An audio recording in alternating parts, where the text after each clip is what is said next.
Matt, my last question is, if you had to rate one person's body on Chris's team, what player do you think has the nicest body? Shit, not definitely not Darren Waller. He's kind of got that like druggy Is it body. because Suck it, Nathan. Oh, and also we're back to the podcast. Welcome into my beautiful, dark, twisted fantasy football podcast. I am joined by the previous champion and also the man that just took over the most points scored, Michael Brown. Michael, how you doing? I'm not doing well, Alex. I'm frustrated. I'm confused. I'm bamboozled. I'm tired of having all these weeks where I'm scoring a lot but still losing. It's frustrating. Well, then let me introduce our next guest because I imagine he's frustrated as well. Justin Blackburn, welcome to the podcast. Yeah, I know all about that, Michael. Hey, thanks for having me. I'm very happy to be here. You guys are doing an incredible job. I look forward to this every week, so I'm excited to come on and spend a little time with you guys. It's been overdue having you, by the way. You've been tearing it up for 4 weeks. Your record doesn't show it, but you're sitting second in points for the only thing that you can really control. So, I mean, your team's been killing it. No, I mean it happens. It's frustrating week by week, but that the construction of my team kind of makes me susceptible to those kind of weeks. It's going to be boom or bust every single week. We knew that coming in, but it's a long season ahead. Looking forward to it. Okay, so I know you're 1-3. Obviously, you probably should be at least 2-2. You seem like you're still optimistic, so you're still hanging in there. You feel like you can get enough wins to be competitive and still make playoffs. Well, I don't want to give off the wrong idea. I certainly look at my team, and it's easy. I think we all know exactly where my weak spots are, and being so reliant on wide receivers, there's a reason running backs go early. There's a reason for that, and I decided to go a different route, and that we're seeing the fruits of that now. Now, over the long term, I don't know when the bounce back's going to happen, but I feel like it's going to be sporadic. I'm going to be awfully trendy this year. Yeah, and Alex, we've actually talked before about kind of zigging when other people zag, and I think we're both very pro, try to beat people at the game that they're not playing instead of trying to chase them, especially someone like Justin who drafted, what were you, 8th pick overall? Yes, sir. Yeah, if you're picking 8th pick overall, you're not going to get the same running backs as the guy at 1 and 2. So, Alex, how have you seen his kind of attempt at doing the no running back outlook, even though, he landed with Swift? It seems like it's seeming to work out for him. Yeah, well, he just found some great gems. I mean, if you're going to go the no running back, you kind of got to hit out of the park your other skill positions. Obviously, Kelsey in the first is great. He's doing Kelsey things like his first dud game ever. So you kind of just write that off. Great quarterback. I think I've said it before. Brandon Cooks was a freaking steal. I mean, that team put up 0 points and he still managed to be, have a decent floor. So the 0 RB thing seems to be working. And I think that you can really only thrive 0 RB if you're towards the back end. Otherwise, it's probably stupid to do it. Right. Another soft spot of specifically the people that I drafted is I have people who the opposing team, their entire game plan is going to be erasing that person. So if you've got a DK Metcalf, you can always count on Tyler Lockett taking some attention away. D-Hop does not have that number 2. Now, I do have Adam Thielen, but Adam Thielen's kind of that red zone threat that he's going to get double teamed. There's going to be a linebacker and a safety on him pretty much all the time. He's just been that red zone guy. That's actually interesting you put that point out, because I actually think DeAndre Hopkins has been the Cardinals offense has been benefiting from so many pass catching weapons. But I think as a fantasy perspective, DeAndre Hopkins might have taken a step back just because of that sense. I'm not asking if you think DeAndre Hopkins is still an elite wide receiver. I think we all believe that. But do you think maybe this year you're starting to see the Cardinals not rely on that 150 target per season outlook out of them? I think there's going to be targets. I think they're going to be forced. You've got to work D-Hop into your game plan at some point to at least keep the threat alive. He's a deep threat guy. But at the same time, he's one of those corner route guys who you just throw it at the sideline, he's going to go up and get it. Those circus catches are damn near weekly. But yeah, it hasn't turned into receptions yet. Even when he was scoring points early on, it was touchdown dependent. Yeah, so I it's think something I've got my eyes on. Yeah, that's to me the kind of the question as well, because obviously, yeah, like Michael said, no one's doubting his greatness, but I think he has about the same amount of targets and yards as AJ Green, which is just strange and probably speaks more to Kyler's development. Yeah, and I guess on that, I'll just pick Rondell Moore was such a bust. Why did I do that? Why did you guys allow me to do that? That was And I so believe dumb. you talked some shit to me in the group text as well. Would you like to speak on that? Maybe I an don't look. apology? I don't necessarily want to take anything back just yet. I think that Good there's man. potential. The problem is going to be, like you said, it's going to be 1 week it's AJ Green, the next week it's Rondell Moore, the next week it's throw D Hop in there. Christian Kirk, yeah. Christian Kirk. Oh my gosh! I mean, they're going to have a 20-point. Pretty sure receiver Max every Williams single week. snuck a touchdown as well this week too. So Yeah, he did. you even got the tight end getting some work in there. So that's just Kyler playing great football. Yeah. Okay, for the sake of time, though, let's go ahead and move down. So for our first segment, we'll talk about the top scorer of the week. I'm the king of the world! And that's me, Suck at Nerds. Well He done. made this segment specifically so when he No, was I the top introduced scorer. it last week. Get out of here. And then the bottom score of the week, we have a familiar. And by the way, a little sidestep here. If you are the top scorer of the week, I think from now on, I want you to send me what soundbite you want to hear for your victory. Okay, I think that's fun. But I'm going to keep this one as the bottom scorer. So here we go. Get shit on! Get shit on! Your ass! Your ass! Shut the fuck up! So the bottom scorer this week is Josh. No, I'm just kidding, Josh. I believe it was, and this was pretty competitive this week. But Matt Ruiz, I mean, those big nips chafed all over the place, and his team was bad. It's wild. And everyone knows how big I've been on Matt's team this year. And, we hype it up every single week, but it was just capped off by the Brady returning to New England, and everyone thinks he's going to throw 5 touchdowns and just dominate. I get that it was a rainy night. Can we give Bill Belichick some love? That man schemed the hell out of that game and made it difficult on every single play for Brady. So I know we love it. I know we love this team, but when Dalvin Cook's scoring 6.4 and Brady scoring 11, that's just something you don't prepare for every week. You just kind of wipe your hands clean of this and move on, in my opinion. I agree. TJ Hawkinson with an absolute dud as well. Naeem Hines, which I guess was a spot start, but 1 point. Yeah, just one of those weeks. And second place was Justin, same kind of thing. I mean, he's doubled the score a couple times. So Do you want to know what's interesting is I had 2 people go over 10 points and scored more points than Matt did, which I think is pretty incredible. You look at his special teamers, obviously didn't get much out of either of them.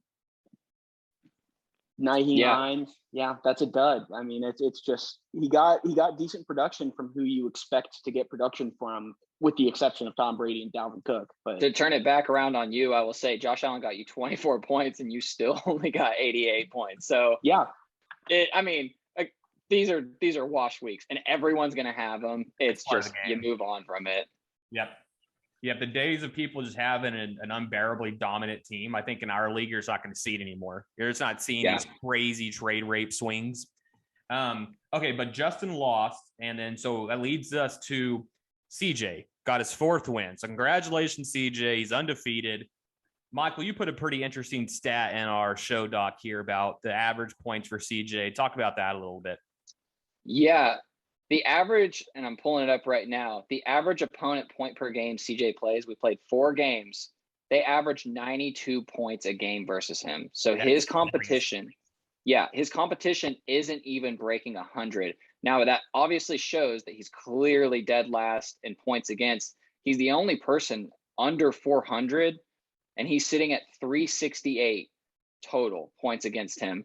He's 3rd last in points for. Oh my gosh. But he's 4-0. And I'll tell you what, as someone who is currently sitting at the top of points for, but 2-2, I would take the 4-0 every single day of the week. And I feel like we're saying this every single week about CJ. He's got to apologize to nobody because he is 4-0. I mean, that's a head start that everyone would be begging for. Yeah, he's 3 it's a head start, but you can't possibly you can't feel comfortable if you're CJ. Not at all. You take 4-0, but you're not happy if you're CJ. Yeah. This actually, go ahead, Alex. Yeah, I was going to say, Justin, a question for you. So let's say you're CJ. You're in CJ's shoes. You're 4-0, but like you said, you're not comfortable. Your team's not doing great. What do you do? What players are you flipping? What are you targeting? What are you doing to capitalize on the situation you're in? Being 4-0? Right. Oh gosh, I don't know that he can change anything. He's not someone who has like the bench depth to be able to package anything really. I mean, you don't get rid of Stephon Diggs. You hold on to that no matter what.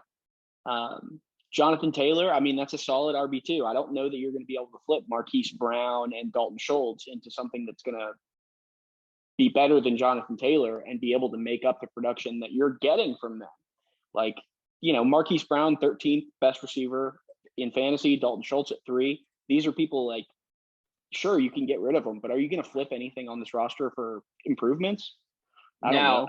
I got to challenge you with it. I think Mike Williams would have been the perfect person to flip. I don't think that that's something that I see sustaining, and specifically because of injury related factors. I mean, this is a guy that has hardly ever been able to complete a full season in his career. That would have been something that I would have looked at, maybe flipping, but kind of to piggyback on the question you asked Justin, Alex, I think you've got to assess your points for. Yes, you love being 4-0, but the only thing you have control over is points for, and you gotta bump those up, because these weeks aren't going to keep coming. So I mean, there are moves that need to be made, but we'll see if he makes them. Yeah, I think you got to start targeting either banged up players, injured players. Be willing to take a couple L's to better your team. Now, who do you target? I don't know. Looks like CMC may be back sooner rather than later. Maybe you could go for a Michael Thomas type. Maybe you could go for like David Montgomery's out for 5 weeks. Maybe get Trent. So I don't know, but I think you've got to do something to capitalize on your head start. I think if he stays complacent, you're going to see potentially a first round exit or a large swing of L's. So yeah, and just one more point on that. I do think it's important to. So much of fantasy you can't control. Like, you can't control what your opponents do week to week and what your win-loss is in that respect. Really, your ultimate goal around this time at the beginning of the season till week 13 or whatever it is just to make playoffs, and then from there you adjust. And once you've made playoffs, you could start picking up those matchups, like those defenses that you play week 15 and 16 to win the league and things like that. But CJ's first and second goal is to make playoffs. He's on the right track for that. So absolutely. Yeah, I think 7 wins is what it takes. All right, let's go ahead and move into before we dive into free agency, let's talk a little bit about big injuries, because that's going to open up free agency a little bit. So we had some big injuries to David Montgomery. He's out about 4 to 5 weeks. Logan Thomas, so that hurt CJ, right? Tight end. Did they give a time frame on him? I know it was a hammy. Yeah, it was a hammy. I don't think it's a week-to-week aspect. I don't think we got the A.J. Brown sense. I think it was more of the Julio Jones sense. Okay. If we're talking about hammy. So I think he probably misses 1 game, maybe 2. I don't think he's going to be on IR, though, from what I was hearing. Gotcha. And then Joe Mixon got banged up. He's day-to-day or week-to-week. They seem to have a hard time figuring out what the hell they're thinking. I mean, going from last year, they went from day-to-day pretty much the entire season with Joe Mixon. So I don't think their medical staff knows even themselves. Yeah, I'm very excited to be part of that now. All right, so let's dive into free agency. And before we go into what's coming up, let's talk about the past. My co-host here dropped a fat load. Baby. All on Chubba Hubbard. Dropped, what was it, 86? It was 84. 84, leaving him $1 left. So after that move, we're here a week later. We have some pretty good options available. I think this is probably the most robust free agent week we've had yet. Are you regretting your decision? Do you stand by it? What are your thoughts? Yeah, I mean, I can definitely say I regret it, but I don't think regret's the right word. I think I pulled the trigger on an aggressive move and it didn't work out. Yeah, hindsight's always 20/20, right? Yeah, and I'll take the L on it. I'm totally fine with that. I would say I was the league manager who had Christian McCaffrey last year, and that was hell going through. I do think that offense, that Joe Brady offense, is really running back friendly. where, I mean, obviously Christian McCaffrey's a superstar, but Mike Davis was able to thrive in that role. And when I saw hamstring and I saw Christian McCaffrey limping off with a hamstring injury, I saw this as a multiple week injury. I would have been perfectly fine with that 84 fab spend if it was a 3 to 4 week injury. It just turned out that it was only 1 to 2. So yeah, it was an L. I don't think regret's the right word though. I just think I lost on an aggressive move. So it is what it is. Yeah, no, I get it. You kind of got to plant your flag in your moves like that. Justin, what are your thoughts? No, I mean, Michael, Chuba Hubbard, you don't let go of him. I mean, ultimately, he's going to give it 2 weeks. He's going to have another devastating injury, and all of a sudden you're going to have an RB1 on your hands all over. Yeah. Again. The unfortunate factor in this equation is Chris does not seem interested at all in Chuba Hubbard. So that's where the twist kind of comes in. So, again, you pick people up with the prospects of turning them, and it didn't work out. It is, it's part of the game. Okay, let's go ahead and move into this week. So number one target, it's no secret, it's Damian Williams, the guy that needs him, Trenton, the guy that doesn't have enough money. You guessed it, Trenton. How much is Damian Williams going for? What do you guys think? I have $1 on him as it stands. Okay. Yeah, this is, I mean, this might be the big fish in the pond right now, but Damian Williams is not someone that I would be clamoring. No, I'm in the same situation. I don't have enough probably to get him. I think someone's going to go nuts. Yeah. So yeah, Josh texted me saying I'm done being a cheap ass. So I think he's ready to drop a wad. But the thing is, when you look at Josh's team, is it a good move? I mean, he's the guy with the most running back depth. He has got to. That tells me that he's looking for a trade to unload some of those running backs, which would be the move. That's a phenomenal move to pick up Damian Williams if you're going to turn the Chris Carson or the James Robinson or things like that. That's a brilliant move. I do think I don't think someone's going to learn the lesson of my mistake last week. I think someone is going to blow all their money to get him, especially with the timeline being so much more set in stone. Damian Williams is a good, solid NFL running back, but that offensive line is a little troubled. The quarterback plays a little trouble, and Matt Nagy might be on the Adam Gase level. So I don't know if it's fully going to work out the way people think it's going to work out. Yeah, I guess you get more time, so that's what you're bidding on. But yeah, you're right. They could be inefficient. I'm guessing he'll go for over 65 fab. That's my guess. Yeah, that's fair. I could see in the 70s. I could see one person going 77 and then multiple people doing like the 65 to 68 kind of range. Yeah. Michael, as strange as it is that you just used the words Josh and brilliant move in the same sentence, I cannot imagine he blows it all on Damian Williams. Looking at this roster, he's got to be smart enough to not do something like that. It comes with the second part of that plan, though. If he picks up Damian Williams and trades a very, very high emerging James Robinson right now that has a lot of trade value, then it's a good move. If he picks him up and then just has 4 startable running backs on his bench while, the rest of his team is ass, then that's where you're like, okay, what's going on? So I might be jaded. I've been trying to trade for his running backs for 2 weeks now. Yeah. Well, I could probably help you with that. So we could talk offline. All right, let's pull that back. So Damian's going to be the big one. We all know that. Let's move on to the smaller guys. Who do y'all think goes for more? Mixon's backup. Was it Perrine? Perine. Samaje Perine, or do y'all think Dawson Knox goes for more, who I think will be kind of a hot commodity in our league? Yeah, I think the running backs are going to be bids. I think what people are going to do is they're going to put their high bid on Damian. They're going to have their secondary on Samaje. I think Dawson Knox is going to be, I would say 10 to 15 range is where people are going to be picking up Dawson Knox. He's sitting at tight end 5 on the season, which is just astounding. Yes, it's been a little bit touchdown heavy, but he's got at least 4 targets in each game, which tight end is such a wasteland. I don't know, Justin, you're not going to be able to relate to this, but tight end is insanely bad this year. I think he goes in the 10 to 15 range. Well, some of us own Mike Gesicki, and we kind of own tight end. So Justin and I are in the same boat. Him with Travis Kelce, me with Mike Gesicki. Yeah, we're doing all right. Yeah, I think he's going to go for a bunch. Anyone else y'all want to talk about as far as waivers? Not really. Credit to our league. This free agency is a bit of a wasteland. I want to know, just quick question: is anybody going to pull the trigger on Josh Gordon as a prospect pickup? Puke. Justin, what do you think? No, I'm going to be staying away from Josh Gordon. There are a couple receivers that are still out here that you can get value for. It's just going to be more of the same. Your Rondale Moores, your Marquez Callaways. I think you'll see Crowder go. I think you see Crowder go for about 8 to 10 fab. I was just about to say Crowder and then maybe Terrence Marshall. I actually think Terrence Marshall is emerging in the Panthers passing offense.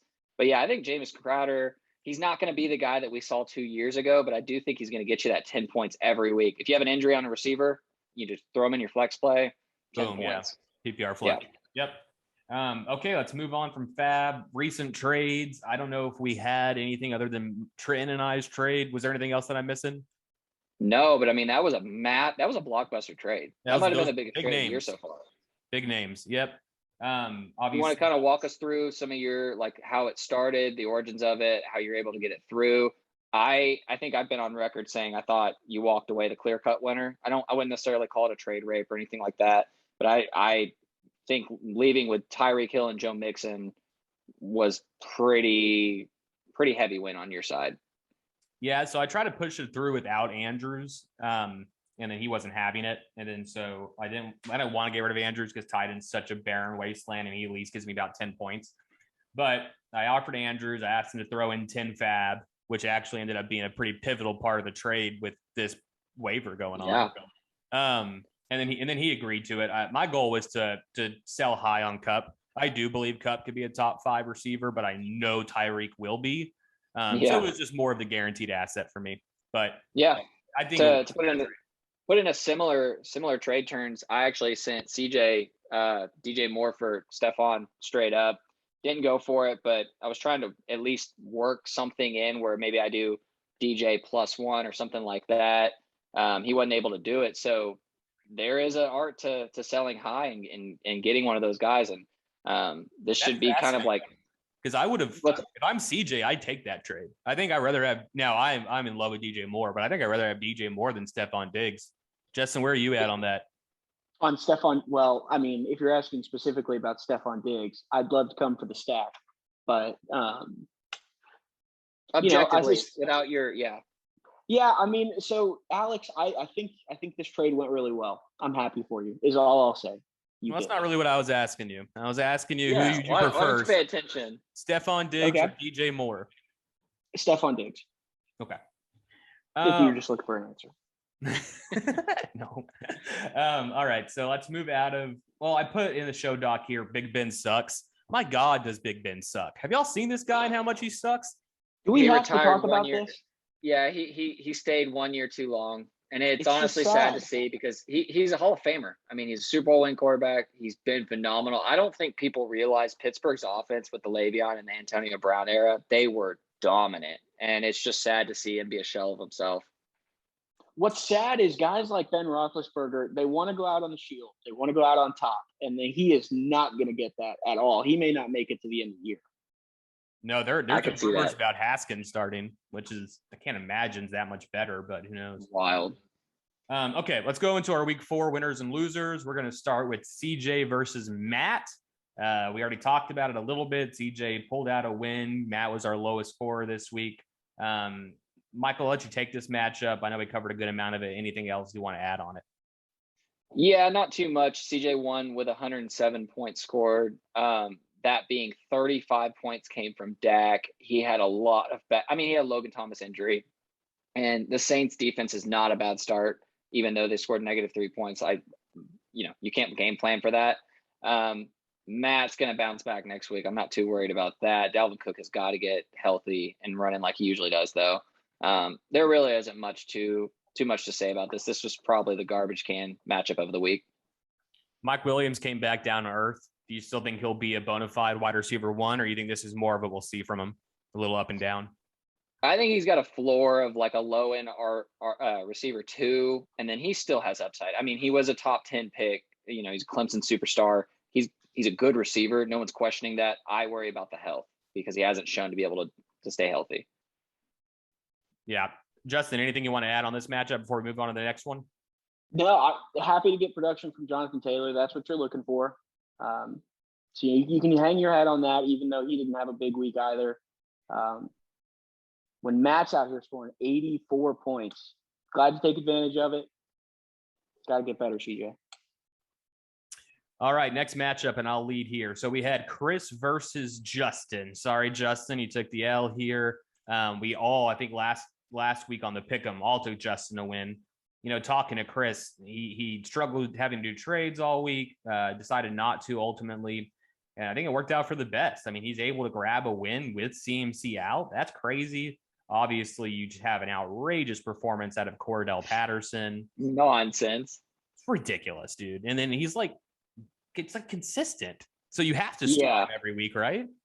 He is Kyle Pitts and Mike Davis. He is the production of what we thought Kyle Pitts and Mike Davis would do. It's asinine. I don't think it's going to last, but I've been saying that for 3 weeks now. So I think we're just wrong on Cordero Patterson. Yeah. I mean, that's just nonsense. And then we already touched on a good amount of Justin's team at the beginning. Brighter days are ahead. Obviously, Javonte Williams is probably a little frustrating. I'm starting to think that backfield may just stay as a committee, barring injury. But other than that, your team's good. If you're Chris, is Allen Robinson just a bench? You can't start him at this point, right? No, because I think Devontae Parker would be your next option. And I've played against people starting defenses against Miami twice, and it's just so hard to watch. That offense is completely a shell of itself. So I think you keep Allen Robinson specifically for the target share, hope for the best. Deontay Johnson's an underrated receiver, so he has a pretty high floor when he's healthy. Chris, this was probably the most vital and important win of anybody this season was Chris winning this week. He honestly just survived a week without McCaffrey. So big ups to Chris this week. Justin, final thoughts? Yeah, it was a long Sunday. It was a very long Sunday. I'll say, going back to Allen Robinson, I think he missed his window. I think Allen Robinson, when you notice, the production's not there, you've got to take advantage of the name value. Should have been able to cash in Allen Robinson for some pieces early on that I don't know that he's going to get anymore. But yeah, I would say he was 2-1. He was 2-1. So you have more patience with that. I think if he was sitting at a 1-3 or a 0-2, 1-2 situation, maybe. But I typically would argue the opposite, where you practice patience when you can with those superstar receivers. I don't think any one of us would question his talent. So you just hope that he gets it right. There's something going on with that Matt Nagy offense that's just gross, though. Yeah, he sucks. All right, on to the next matchup. Let's go to Logan versus Josh. So we had Michael. I'm going to let you lead here, but Josh took a big win. I don't think anyone else thought he would. Team actually did decently good. What are your thoughts? Yeah, I think it's getting to the point where we have to consider Deebo Samuel as a top 10 receiver, both football and fantasy. This guy is big, physical, gets work done in the open field. He's the only guy that the Niners seem to be game planning their passing offense around. Even with George Kittle, I don't think George Kittle has been able to really be the tight end that he was drafted for, because Deebo is just dominating on offense. So he might be up there steal of the draft with the Brandon Cookses and the Mike Williams of the world.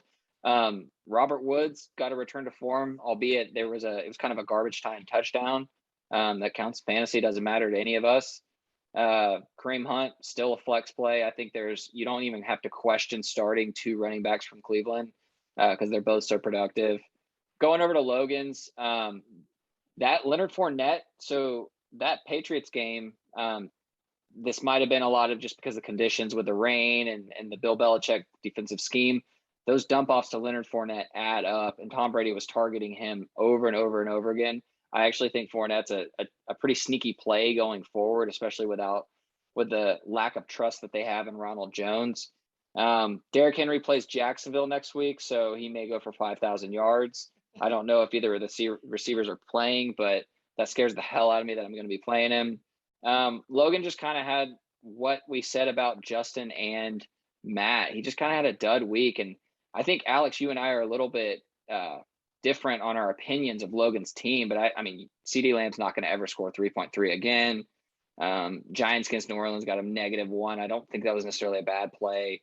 Odell Beckham's boom bust. I don't know. I thought it was just kind of a dud week, but he still got a good team. Yeah, I mean, I think I do disagree. I think you got an RB1, maybe the RB1, then you got an RB3. At this point, Calvin Ridley's a wide receiver 2, not based on talent, based off production. He's not winning you weeks, and you took him to do that in the second round. CeeDee Lamb gave you 3 points is unacceptable. That's a wide receiver 2 as well, 2 dud weeks in a row. Seems like the Cowboys are going back to the run. Higbee's going to be inconsistent. Odell's going to be inconsistent. I'm so sorry, Logan. I think you're my pick for Sacco right now. Now we got a long season left, but this team is going to consistently disappoint. I think. Yeah, I think he's got boom bust, and he's got his top 2 guys, Russell Wilson and Derrick Henry, are going to give him that, like, they're superstars, they're studs. We trust them every week. I think he's going to have boom bust weeks where maybe that doesn't get him in the playoffs, which is the ultimate goal, as we all say. But I don't see him losing. I think there's too much talent on this team. So we'll see, though. Justin, where are you at? Do you think break the tie for us? You like Logan's team or you don't like it? It screams 500 to me. Okay. Ooh. Well, that's well below that. All right, we're going to take a quick break here and get a message from our sponsors. All right, let's move on to the next one. Justin, how about you take the lead here? Let's review Brandon versus Austin. Brandon versus Austin. Okay, so we're smelling some stinky pits. And it looks like Austin was smelling some very stinky pits this last weekend. Big ol' whiff. Big ol' whiff. Anytime you're getting 30 points from 2 players, you should win that week. And that's exactly what happened here. That's the story of the week. I mean, Derek Carr typically, or at least so far this season, you've been able to rely on him for big points. It doesn't, you're happy that his down game, the weeks that I was freaking out about Josh Allen were those 18-point weeks. Well, Brandon won that week, so that's good. That's a good sign when you're doing that. Courtland Sutton at wide receiver 2.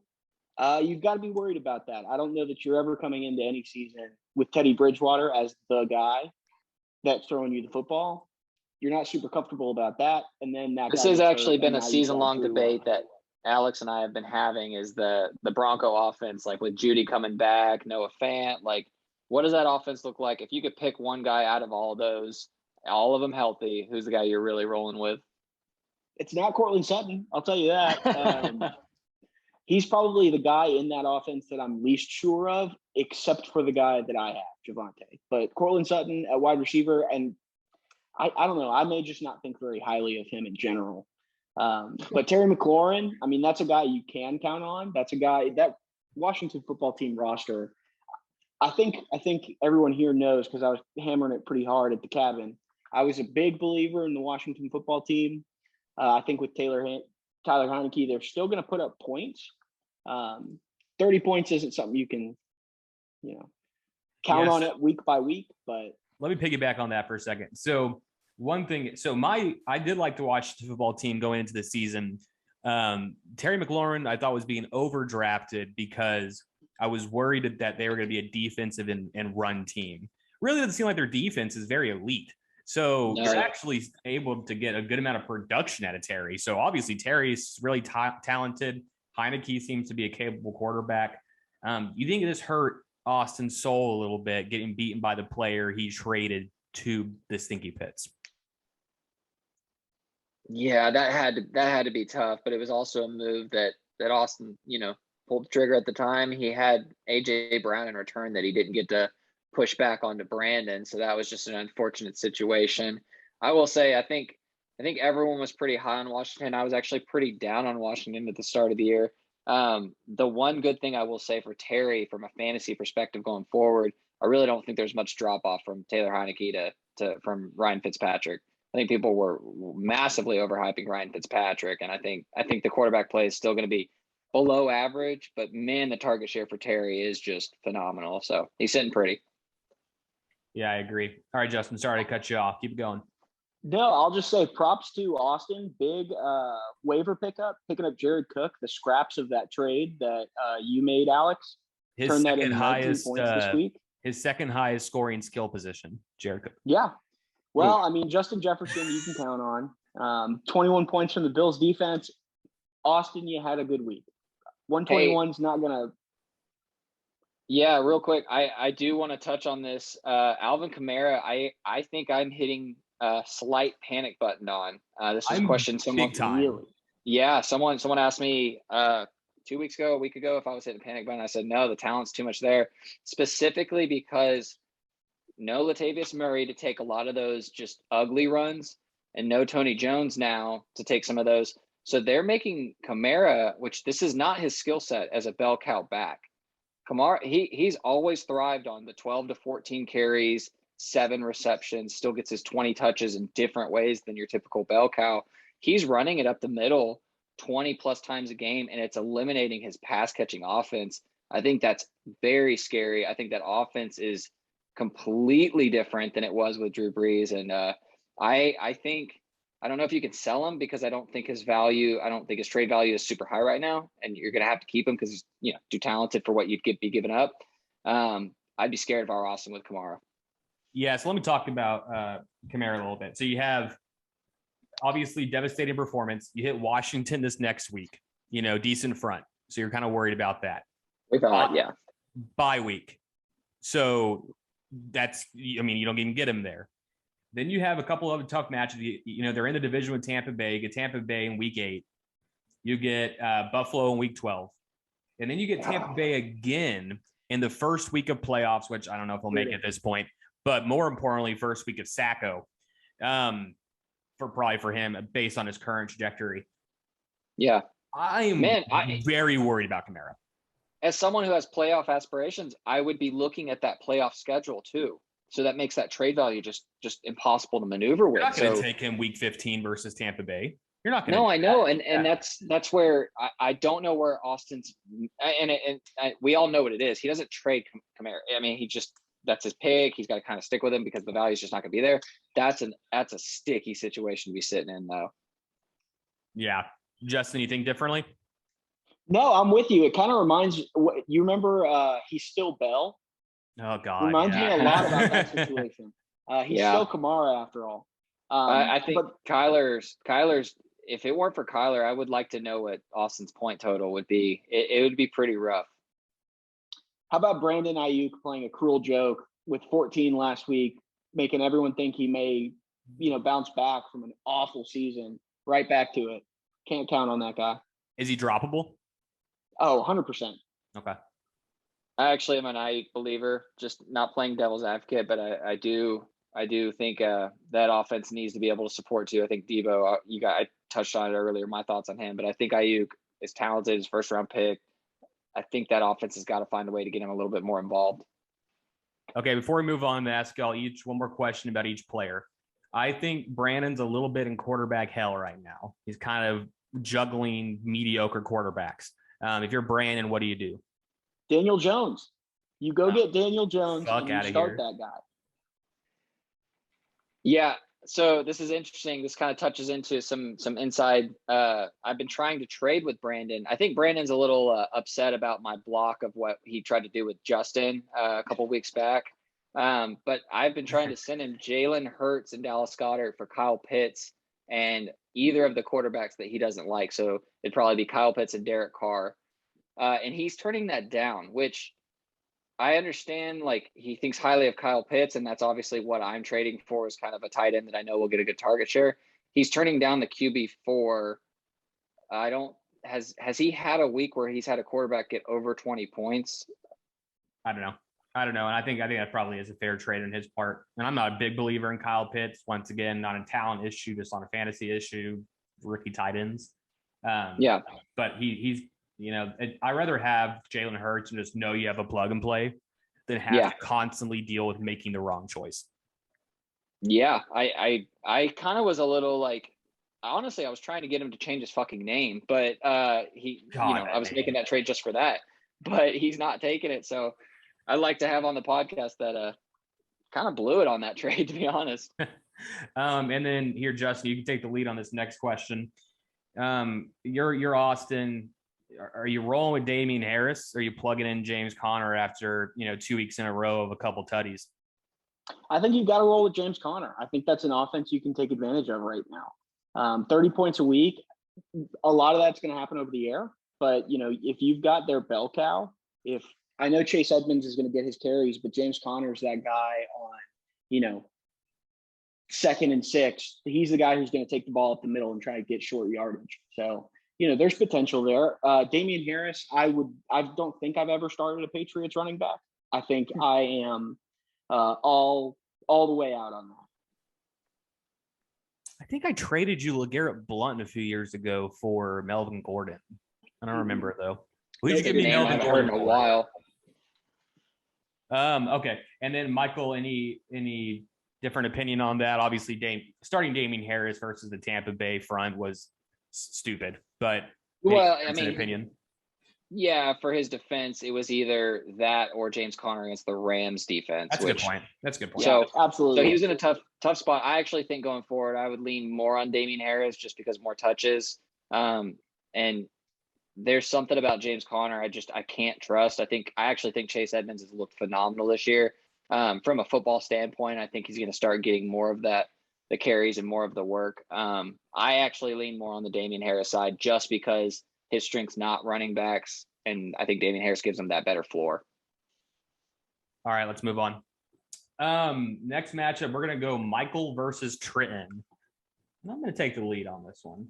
So Patrick Mahomes had a field day.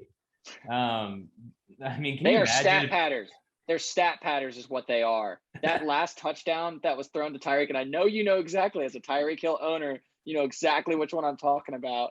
They're up like 10 with 4 minutes left, 2nd down, and they throw a 50-yard bomb to Tyreek Hill. Stat patters. It's just I wasn't even watching that game at the end. And then I got a text from Chris, I think, saying Ty Freak. And I checked the app and I saw he had a 3rd touchdown. And I was like, why? Why did he even get that? But obviously I was all for it. If he had his stack, he would have just annihilated you. But it was a good week. I think with Trent, you're going to have these, right?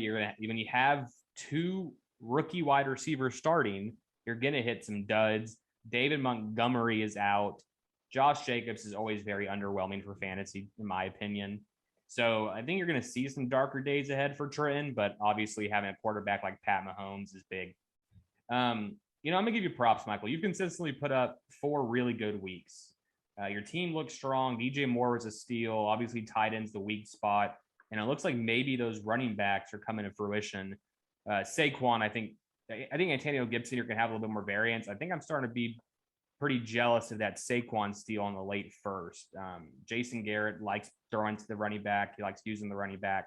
Your team looks really solid, obviously a contender. Justin, anything you want to add here?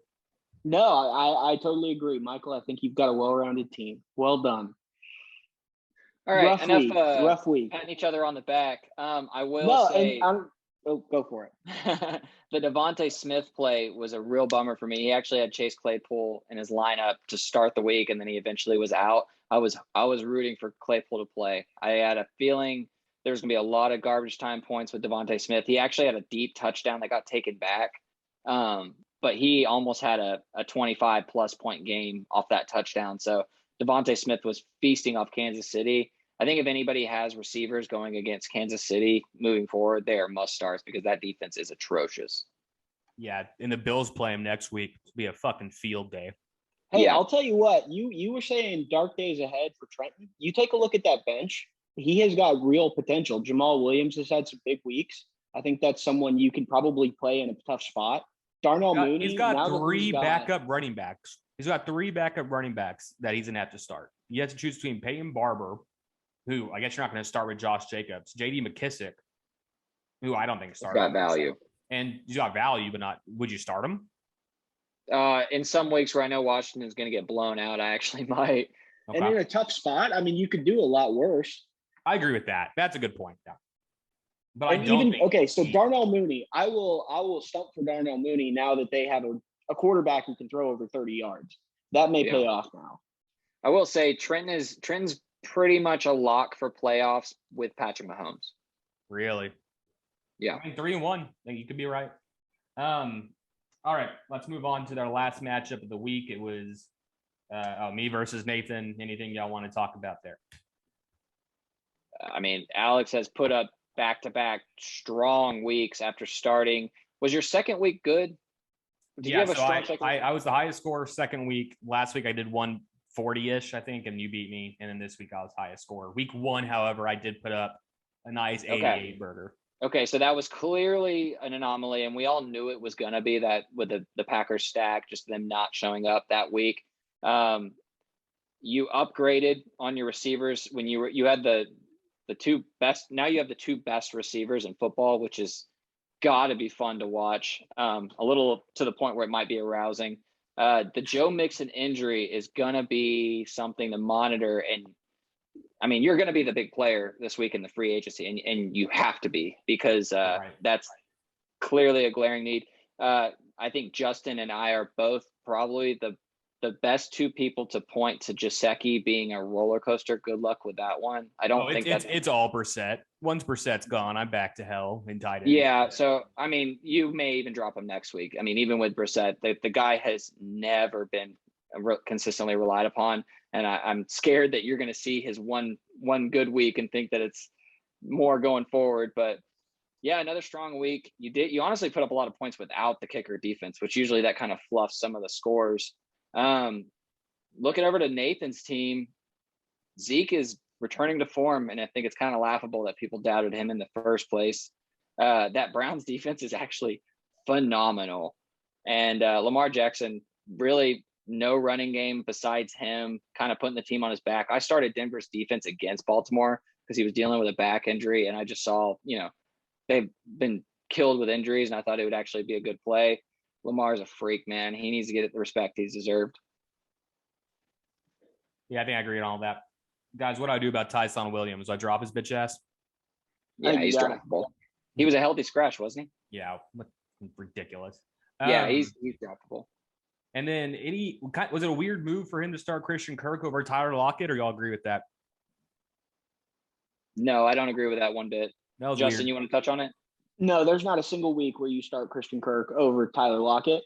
But, fantasy football is about finding as many 20-point scorers as you can get. And both of these teams only had 2.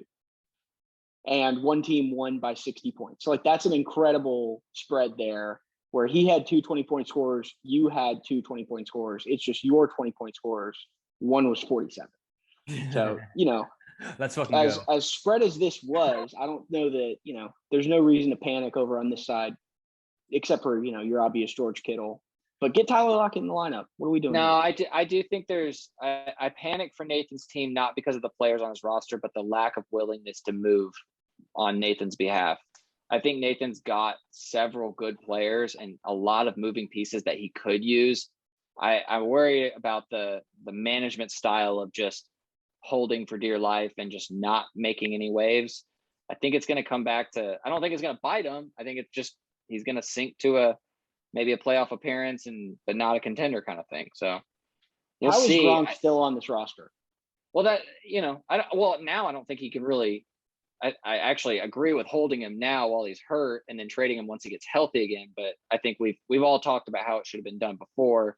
The DJ Chark injury, actually, I think is more significant than I think most people do. He got a few cheat weeks with Alexander Madison, which actually was a smart pickup on his point. But I think he's going to have to flip one of those tight ends for a strong flex play, and I think he'll be in good shape. All right, let's move on to the pick'ems. We need a good drop for the pick'ems. I don't know, put that on the back burner. All right, we'll start with Michael. Justin versus Matt. We have parentheses, get right game for both. I agree with you there. Who's going to win it? Yeah, I'm going to actually lean Justin, not because he's on the podcast, but because Chiefs play Bills Sunday Night Football. I think Josh Allen actually has a chance to put up. I think I could comfortably slot him into 35 plus. He's going to be on a tear. I wouldn't really bet against that. I think DeAndre Hopkins going against a banged up San Francisco secondary is going to be big. Detroit, we don't know any of their defensive backs, so Adam Thielen has a chance to pop off. We know Travis Kelce. I do think Brandon Cooks is going to get shut out. Bill Belichick, one of the things that Bill Belichick is notorious for is shutting down the opposing team's best player. I actually think this is a week where I would strongly consider benching Brandon Cooks and maybe starting even like a Will Fuller, like as crazy as that sounds. Looking over at Matt's team, though, Matt's not going to put up another dud week. I think he's going to have a strong game. I think Miami's a bit of a rough start for Tom Brady, but I think Dalvin Cook might score 100 against Detroit's rush defense. Yeah, that's the kicker. Yeah. And then Julio, I don't know if he's playing. DK's a little banged up, is going to get shadowed by Jalen Ramsey. I think that's a downgrade.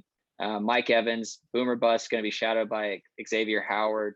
I think Matt has more bad matchups, and Justin's got that kicker of Josh Allen with Kansas City. So I'm going to go Justin. Oh God. I think I'm going Matt, just mainly because Dalvin Cook's matchup's so good that they may not need to throw, so Thielen might have a down game. God, this is a tough one because then you have Clyde against Buffalo, who's not going to do anything. Yeah. I think I'm going Matt. Same thing. I think DeAndre Swift may be limited. I think Javonte Williams against Pittsburgh won't be great. So I think the running backs will be Justin's Achilles heel again, but it'll be a close one. But I'm taking Matt. Justin, who you taking?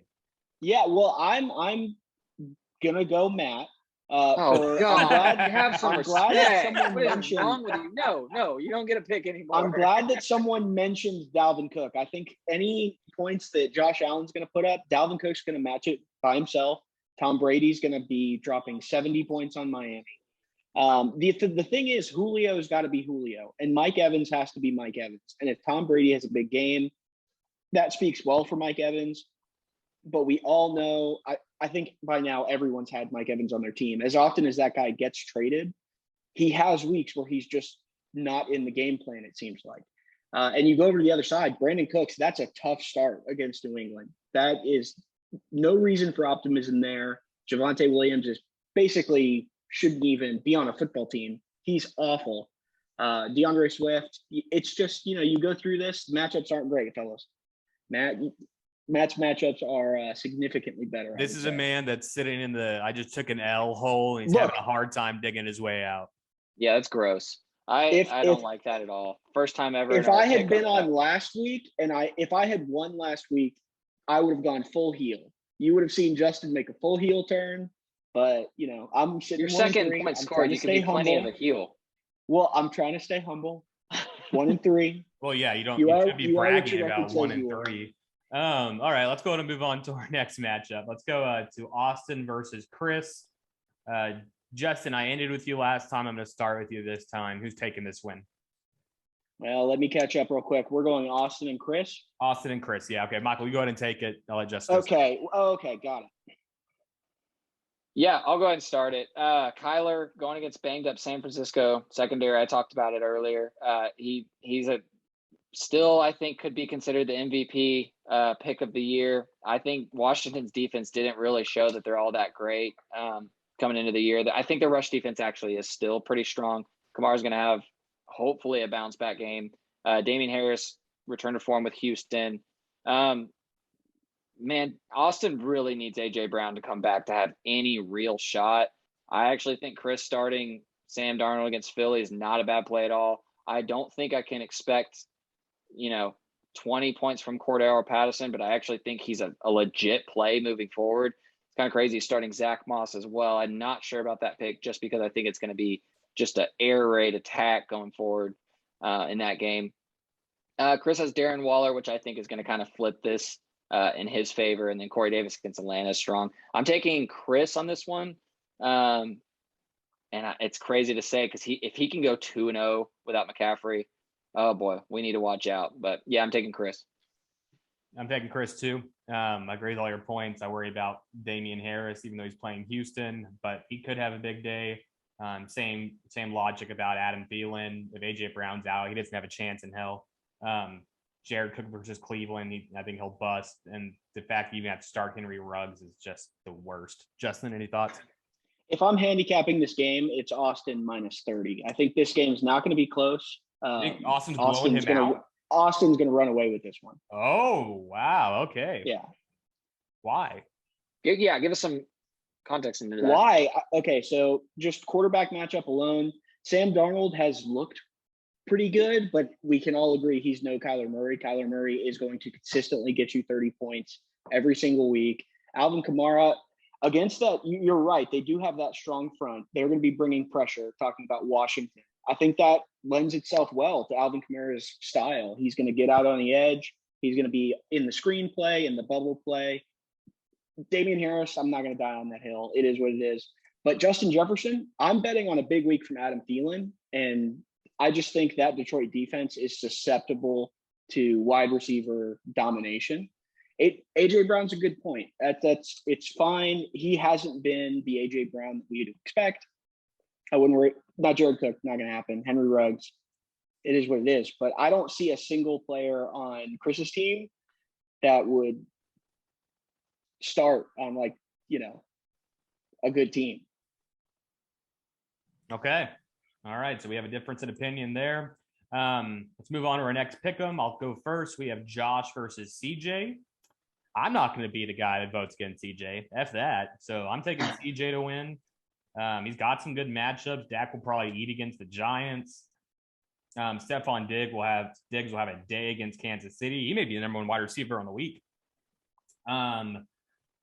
Let's see what else we got. Mike Williams versus Cleveland. We'll see how it goes. If he can bounce back. And then Aaron Jones versus Cincy. It could be one of those Aaron Jones games, 4 tutties. On Josh's side, he's starting 2 Browns running backs, which is meh. You got Noah Fant. I don't trust any Denver pass catchers as long as what's that Whitey's name that's in there? Are you talking about Drew Lock? Drew Lock. As long as Drew Lock is there, I think CJ takes Big it. Cock Lock. You don't like Big Cock Lock? No. What do y'all think? Any difference? Yeah, Justin, you go ahead. This one's going to be close. I think we're looking at a good matchup here. If you're Josh, you really got to hope that Cleveland comes out and makes, the Chargers don't start dropping touchdown after touchdown, and all of a sudden you're looking at Baker throw a bunch of looped passes to OBJ the whole game. So I'd be nervous about that. I think you got to go CJ.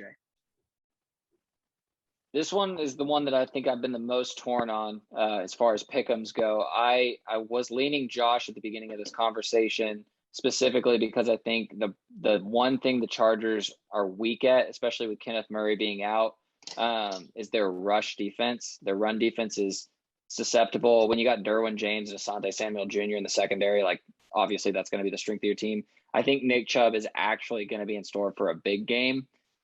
James Robinson against Tennessee. I think he continues the streak that he's been on. Y'all know how I feel about Debo. Cowboys defense. I'm not sure if I'm ready to start them yet. I do think that's a little bold, even though New York, we make fun of it all. Their offensive line actually looked better last week. Daniel Jones is going to put up points, regardless of how goofy we all think he is. I'm not sure I believe in that start as much. Going over to CJ's side, I think Dak has a good matchup, but I think this is one where the Giants have a really weak rush defense as well. I think Zeke's going to have a big game. It might hurt Dak a little bit. CJ's got pretty tough matchup with Baltimore for Jonathan Taylor. Stephon Diggs is going to eat. Yeah, like you said, Alex, he might be wide receiver number 1. I think this is going to be the matchup that we're all watching and paying attention to closely the entire Sunday, but I think I got to lean Josh specifically because I think Nick Chubb has a big game against that rush defense of the Chargers. Very good. We need to start keeping track of our pick'ems just to see who's the leader at the end. Yeah. Okay, let's move on. I'm probably dead last, so. Yeah, I'm definitely winning. Let's move on to Nathan versus Trenton. So this is a fun one, right? These are 2 people that really used to hate each other. I mean, just deep, deep hate. And now I think it's fine, but there's probably still a little something there where they both would like to win.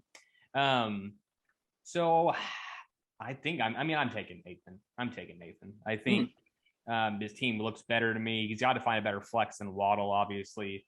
But I other than Patrick Mahomes, you have Josh Jacobs versus Chicago. Don't love that. You have Jamal versus Minnesota. Don't love that. You have Jamar Chase versus Green Bay. Oh, geez. All right, we got to hurry this thing up. So a lot of matchups I'm not a big fan of. Is real quick question for you, Michael. Is the corner for Green Bay out? Jair Alexander? Uh-huh. I don't know. I don't know enough to touch on it. If he is out, Green Bay, I'm starting lots of people against them. He is there. Yeah. Okay, but yeah, that's overall. I think Nathan's got some better matchups. George Kittle, they're going to have to throw against Arizona. Keenan Allen's always going to get his receptions. Darrell Henderson will have a good day against Seattle. And then if Cowboys are still running through Zeke, you're going to see a big day against the Giants. Any difference of opinion, Justin? No, I mean, if Nathan starts Tyler Lockett over Jalen Waddle, like you just mentioned, I like his odds this week. Yeah, I'm not trying to pick the opposite of y'all's for just the sake of doing it. I think I'm going to pick the team with Patrick Mahomes against Buffalo. I know Buffalo's got a pretty stout defense, but that offense, we all know the Chiefs. And I think they're pissed off. I think they are taking it personal after going 1-2 and people questioning them. They had like 4 goal line trips where they let Patrick pass it. They let Mahomes pass it. I think they're stat padders. I think they're going to go out on Sunday Night Football and try to stat pad, and I think it's going to end up ugly for Nathan just because of Patrick Mahomes. So I think I'm going to lean on that one. I'd love that. All right, and then let's go to Michael versus Logan. My pick should be no surprise here. I don't like Logan's team, and I think Michael's going to win handedly. Other than the Derrick Henry versus Jacksonville. That scares the hell out of me. Yeah, that's scary. And honestly, Russell versus Los Angeles, that I could see that going 1 of 2 ways, but I'm guessing that he'll have a couple tutties just to keep up with scoring. It should be a better week for Logan. And you do have a tough matchup with Antonio Gibson versus New Orleans. But other than that, all your matchups look pretty solid. I bet you are a little frustrated Zach Ertz is as involved as he is. But Broncos versus Pittsburgh, I mean, you're gonna get some love in there. So yeah, give me Michael. Justin, what are your thoughts? You know what? Give me Logan. The Russell Wilson, Derrick Henry. That I'm expecting Logan to get 80 points from those two alone. So it's going to be tough to keep pace. Yeah, give me Logan. All right. So real quick, guys, I'm not going to pick obviously because y'all know where I lean. Would you rather have Russell Wilson against the Rams or Matt Stafford against Seattle? Because I actually think that's a pretty good debate that we could, Yeah, I'd rather have, I think, Russell versus Seattle. You'd rather have Russell versus Seattle? I mean, sorry. First day I would. 8 hours, a long time. I think I'd rather have Russell. I think that you're going to, you never know with Sean McVay what kind of runs you're going to get. So you could have some running touchdowns. I think that Seattle's going to have to throw the ball into the end zone. Yeah, plenty of people have doubted Russell Wilson and had to backtrack on it, immediately. He's just that guy. You don't bet against him, so he'd be my pick there. All right, let's go to the last matchup. I'll stay out of it. It's me versus the Stinky Pits. I don't want to smell them. I don't want to be anywhere near them. I don't even want to play this team name. But y'all tell me what y'all's thoughts are. Justin, lead us off. All right, I'll go first. I think it's all about the stack. It's all about the stack here. If Aaron Rodgers comes out and Devontae Adams and they do what they do against Cincinnati, which I think we're all expecting them to, it's just going to be tough. Give me Alex by 70. Damn. All right. Give some of my thoughts. So it's crazy how some players in this league are just, you plug it in and you laugh at the bad matchup they have. So Tre'Davious White, one of the best cornerbacks in the league, plays for Buffalo. I think, McDermott is a good game planner, good defensive-minded coach, is going to have brackets set up specifically designed to stop Tyreek Hill. That being said, I still think Tyreek goes over 20 points because he's just insanely talented. There's no one as fast as him. He literally, it's as simple as that. He's faster than everyone else on the field. I think he goes off. A lot of my pick 'em on this one is contingent on the fact that you actually get one of those running backs that you need. But I think I would pick you with the expectation that you get that. I do think Brandon has several bad matchups. I think Ryan Tannehill may not get the points that he wants because Derrick Henry is just eating all the points up. I think, I pick Alex. I think this is for Brandon, as much as, he wants to win the week. I think this is the last week that you have Kyle Pitts, or that you test Kyle Pitts out. If he doesn't get any production from him this week, I think it's time to bench him, find a new tight end, move on. You got to move on at that point. He's Hey, side bet, Alex. I'll bet Jacoby Myers gets his first touchdown this week. That would be really nice. I think that's a great matchup. You think it's going to be What is he, passing 100? or receiving? Oh, well, I think he's going to catch one for a touchdown, but he may also throw one. Okay. I think my matchups are better than his, but it's fantasy football. Any team can win on any given week. I am worried about Tre'Davious White on Tyreek. All right, we have a couple minutes left. I'll ask Justin one final question. Justin, you said in the text earlier that you thought you may drop a Waj bomb on us. Anything you want to say, or did that fizzle out? No, it's early in the week. So there was some hesitation. There's some research that needs to be done. People are crossing their T's, dotting their I's. I would anticipate, not that I'm over here itching to make a move, but you got to strike while the iron's hot, while you can take advantage of players' value. I've been trying to do that here and there. I don't want to disclose too much. Gotcha. Nothing yet. I got the listeners hyped up for nothing. Michael, you were making some sort of hand gesture there. Any thoughts on what that means? Yeah, I was making a vagina because that's what Justin's being right now. Just say you're trading Kelsey. So Travis Kelce is on the trading block. I don't know that he will necessarily be traded. And the research and hesitation was not on my end. Travis Kelce would have a new owner right now if things had gone my way. The negotiations went long. There was some confusion as, when you're trading someone like Travis Kelce and it's not out of necessity, you're not it's not taking advantage of people, but it's making sure like, hey, this is a commodity that people want, that, I could cash in for more value. People, they are hesitant to give that more value as opposed to just like a straight up trade. Yeah, I know we're running short on time. I would say I think that's an awful decision to trade him. I think if we were redrafting, he'd be a top 5 pick. He's a cheat code. Send me whatever you want, and I'll make it happen on that trade. Yeah, just to piggyback off Michael, you don't move on from a tight end like Kelsey or Gesicki, right? These are known commodities. These are guys that you can count on. Again, all right. this is not moving on. All right, let's wrap it up. Justin, thanks so much for joining us. Always a pleasure to have you. It was a fun show today, guys, and we'll see you next week. Peace out. Peace.